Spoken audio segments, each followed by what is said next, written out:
Okay, so what I've done is I've just kind of scaled up the plane and put it in a position where it's snapped to the bottom of my cube. And there's a lot of things you could do. You could go old school and add a particle system to this thing and have it shrink, explode, and all the pieces hit this and then break this apart. You can do a lot of different things, but I'm not teaching collisions and particle systems, which are outdated anyways, and geometry nodes would be the way to go for things like that. That and modifiers. So just so you know what I did, I went in here and changed the viewport shading to random, which is kind of old school Blender. I don't know where the video cut off last. I'll have to go back and edit that. Okay, so now that I've got a little animation, I'm going to go back into the material preview and check out my shadows. Press N to get rid of that. Get my sun, and that is right in the middle of the model. It doesn't matter. You can put this anywhere you want. Tap R and start rotating it. So the sun will go whichever way you wish. I think that's pretty good. Now I can go ahead and add a couple of textures. I'm not going to get too fancy, but we will just... Boy, this machine is running so slow today. Okay. How about we just add a nice gray? All right, and for this one, I'm actually... Let's see. Would this look good? Probably no. It's probably going to slow the machine down too much. I was actually going to put a glass BSDF on this, but if you're not running with a fast machine, that's not going to be good. So we're just going to go with something still fancy, but not necessarily going to eat up all your memory. And the cool thing about Blender while we're doing this little keyframe animation is I've now changed this to yellow. But if I want this at frame 10 to change to another color, I can come over here and hover the mouse and tap I. Get rid of all that, that's confusing. Now I've tapped I. And what that did is it added a color keyframe. And you can do this in the majority of Blender windows.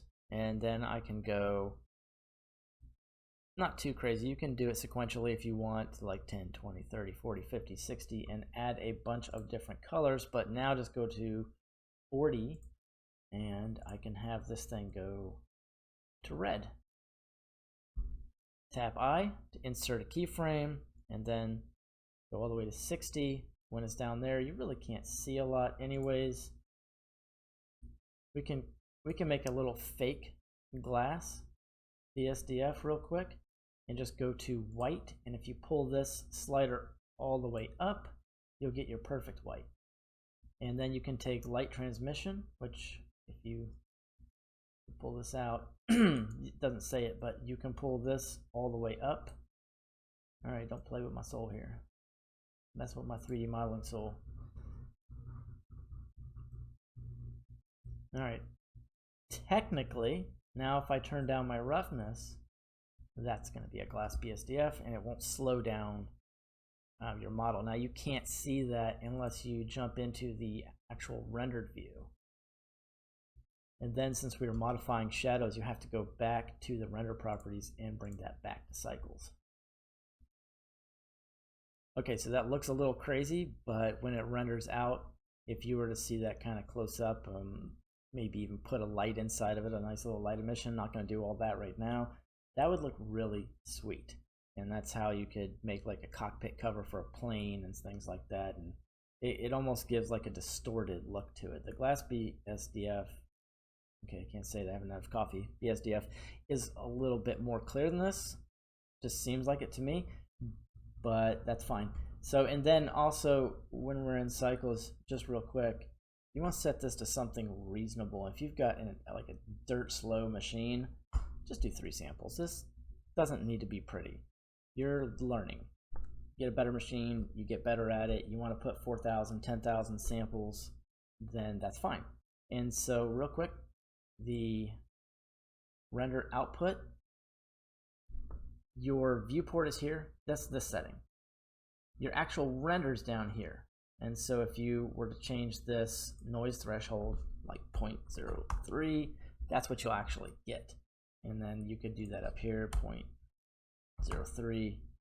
What in the world was that? 0.03. And that'll change the noise a little bit. You see that kind of starting to change. My machine's running like garbage today. I'm gonna have to do a restart.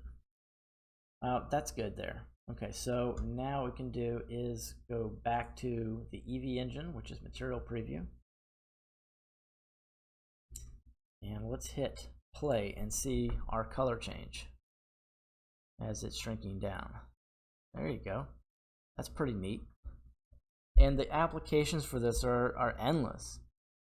And what I want to do real quick is get it right back to this. That way it goes a little faster. And I'm going to pause. No, I'm going to pause it there. Just going to pause it and bring it back to frame 1. So I kind of want to press 7.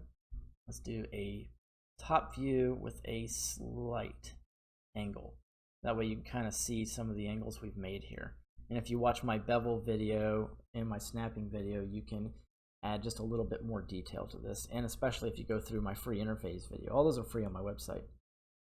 Now what I want to do is go here, view. I want to align view, align active camera to the view. That's pretty good. You can get in. I'm not going through how to change too much of this. You can always do math. So if you put like the asterisk there, that reads, Blender reads that as times, and you can put 2, and boom. That's pretty nice. So now I can see everything as it's like fading out. I kind of want that a little bit of a different angle. Let's go back to frame 1. That looks pretty good. Render, view, okay. Still need more coffee. Let's align active camera to view again, and that's fine. So from this point, you remember your settings. Just write it down, 1920 by 2160. Write that down, 30 frames a second, because you're gonna have to put all this in the video editor. Go down to your temp, that's gonna be your output folder, and I like to leave everything on an external drive so I'm not cluttering up, because these temp files, they're just gonna end up all over your computer. Go into my Blender folder, go into my courses, and I'm gonna go ahead and add a new one. And we will just call this the shift cube. Hit enter, and then accept. Now when you output this, it's gonna end up in that folder. And then you can just come over here and put that to open EXR, zip lossless, that's fine. A lot of this is just gonna be the way it is. Post-processing, don't worry about all that. So, but do remember 1920 by 2160. And now with that set up, and I'm in cycles, and my setting, I'm just doing 3 samples. I'm making this happen quick. Actually, just so I can get this video done, and it's not high res, I don't need anything. I'm just gonna do 1 sample. I just want you to understand you don't have to get crazy with it. What you're doing is you're learning, and then later on you can do all these other things. And you can move your viewport around anywhere you want. Your camera is still where you want it. And the camera's actually clipping a little bit, so G and Z, and kind of bring that up. Actually, what you could do is you come down here, clipping. And that way you don't have to actually move. I'm having trouble here. Okay, so not working. So I'm just gonna scale that up. Is anything gonna work for me today? All right, well, I'll just bring the camera up a little bit. I don't want it clipping into it. Should be fine. And you can tap 0 on your number pad and see where your camera view is. And it still looks good. Yep, that's fine. Anyways, there should be nothing else to do. This is a pretty simple video. All right, so much for actually getting that in an under 20-minute video. However, it cut off at some point over here, and what I did was I changed the camera. I pulled it out of the model and then tapped 0 on the number pad so I could see where the animation was. I went up to render and clicked render animation. Once I actually got everything looking the way I want it, and settings can change a million different ways, but just for this purpose, that's where we're at. So I clicked render and render animation, and then down here you can see that the render has begun, and it will go from 0 to 100 on each frame according to how many samples. So if you have put 5 samples, then it's gonna sample that out 5 times per frame. So that's going to take a while, and we've got 60 frames, and make sure you've changed your endpoint to 60. And this stuff isn't as important. The max samples is huge because you could be there all day, 2 days, 3 days trying to render out a very simple animation. So just for these purposes, you can go ahead and throw that into one sample if you want.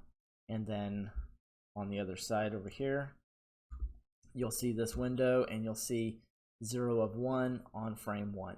And that'll give you an idea. If you have 60 frames, you'll know that's going to be right there as an indication of when you're about done. And then we'll get some results, and I'll show you how to drop this in the video editor when it's done.